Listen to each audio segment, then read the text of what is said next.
انہیں روٹی نہیں مل رہی۔ اس نے جواب دیا، وہ بہت سادہ تھا، اگر انہیں روٹی نہیں ملتی تو وہ کیک کھا لے۔ یہ جواب صرف لاپرواہی نہیں، یہ اس ذہن کی پیداوار ہے جس نے کبھی بھوک کا تجربہ ہی نہیں کیا۔ اور یہی روزہ اپنا کام کرتا ہے۔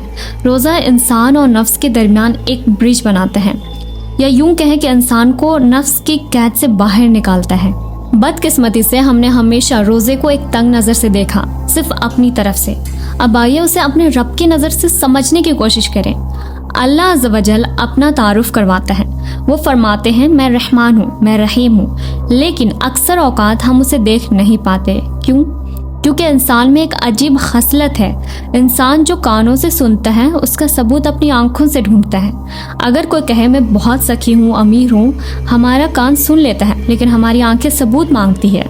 اللہ اپنی سخاوت کائنات کی نعمتوں سے بھر کر دکھاتا ہے، ہر جگہ اللہ کی رحمت ہے، لیکن چونکہ یہ سلسلہ ہر وقت جاری رہتا ہے اس لیے یہ اپنا اثر کھو دیتا ہے، کیونکہ ہمیں لگتا ہے ہمیں وہ تو مل ہی رہا ہے۔ اللہ کی بہت بڑی نعمت ہے۔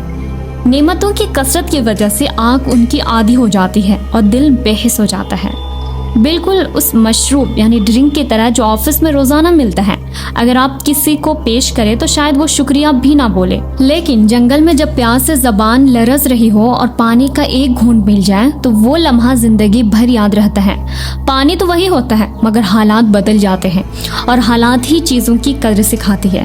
اللہ ہمیں نعمتیں کثرت سے دیتا ہے، مگر چونکہ ہم فقدان یعنی کسی چیز کی نہ ہونے کا تجربہ کم کرتے ہیں، اس لیے ہم موجودگی کی مٹھاس محسوس کرنا چھوڑ دیتے ہیں۔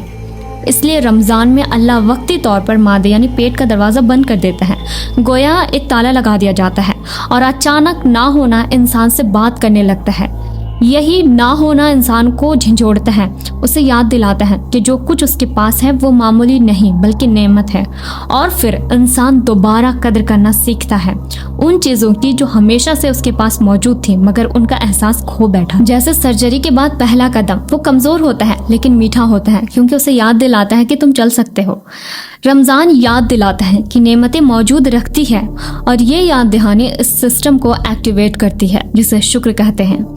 شکر کے بغیر آخرت نہیں، شکر آخرت کا ایندھن ہے، لیکن اگر نعمت دینے والا ہی معلوم نہ ہو تو شکر کسی اور جگہ منتقل ہو جاتا ہے، پھر شکریہ غلط دروازے پر ادا کیا جاتا ہے۔ روزہ اس کنفیوژن کو دور کرتا ہے۔ دسترخوان سامنے ہے لیکن آپ کھا نہیں سکتے، اس کا مطلب ہے کہ دسترخوان کا مالک کوئی اور ہے، اور وہاں انسان سمجھتا ہے کہ وہ صرف ایک بندہ ہے۔ روحانی دنیا میں بھی رمضان کے دوران بہت خاص گفتگو ہوتی ہے، ان میں سے ایک یہ ہے، اللہ تعالیٰ جنت کے نگران فرشتے کو پکارتے ہیں۔ رضوان سب سے وفادار فرشتوں میں سے ہے اور اللہ کے احکامات بجا لانے کے لیے ہمیشہ تیار رہتا ہے۔ رضوان کہتے ہیں میں حاضر ہوں میرا رب آپ کی خدمت میں۔ اللہ فرماتے ہیں امت محمدیہ صلی اللہ علیہ وسلم کے روزہ داروں کے لیے جنت کو تیار کرو اور سجا دو، اور رمضان کے آخر تک ان کے لیے جنت کے دروازے کھلے رکھو۔ پھر اللہ مالک یعنی جہنم کے نگران کو پکارتے ہیں، مالک جواب دیتا ہے میں حاضر ہوں میرے رب۔ اللہ انہیں حکم دیتے ہیں امت محمدیہ کے روزے داروں کے لیے جہنم کے دروازے بند کر دو اور انہیں رمضان کے آخر تک بند رکھو۔ سبحان اللہ۔ پھر اللہ جبرائیل علیہ السلام کو پکارتے ہیں جو انبیاء تک پیغام پہنچانے والے سردار فرشتے ہیں۔ اللہ عز و جل انہیں حکم دیتے ہیں کہ زمین پر اتریں اور سرکشی شیاطین کو قید کر لیں تاکہ وہ امت محمدیہ کے روزے داروں کی عبادت اور افطار میں خلل نہ ڈالے۔ جبرائیل علیہ السلام جانتے ہیں کہ شیاطین خاص طور پر رمضان میں موقع تلاش کرتے ہیں، اس لیے وہ فوراً حکم کی تعمیر کرتے ہیں۔ اللہ تعالیٰ ہر دن بہت سے مومنوں کو جہنم سے آزاد کرتے ہیں۔ اللہ نے ہر آسمان میں فرشتے مقرر کیے ہیں جو موتیوں اور جواہرات سے مزین ہیں۔ یہ فرشتے پکارتے ہیں ہے کوئی توبہ کرنے والا اس کی توبہ قبول کی جائے، ہے کوئی دعا کرنے والا اس کی دعا قبول کی جائے، ہے کوئی بخشش مانگنے والا اللہ اس کے گناہ معاف کر دے۔ اللہ عز و جل خود بھی رمضان کے مہینے میں اپنے بندوں کو پکارتے ہیں اے میرے بندوں اور بندیوں، تمہیں خوشخبری ہو، صبر کرو اور اپنی عبادت جاری رکھو، جلد ہی میں تمہاری مشکلات دور کر دوں گا اور تم میری رحمت تک پہنچ جاؤ گے۔ پھر لیلۃ القدر، رمضان کی سب سے بابرکت رات، جبرائیل علیہ السلام فرشتوں کی جماعت کے ساتھ زمین پر اترتے ہیں اور عبادت کرنے والوں کے لیے دعا کرتے ہیں۔ رمضان کا افطار کا دسترخوان سجا، روٹی موجود، پانی موجود، لیکن انسان بیٹھ کر کھا نہیں سکتا۔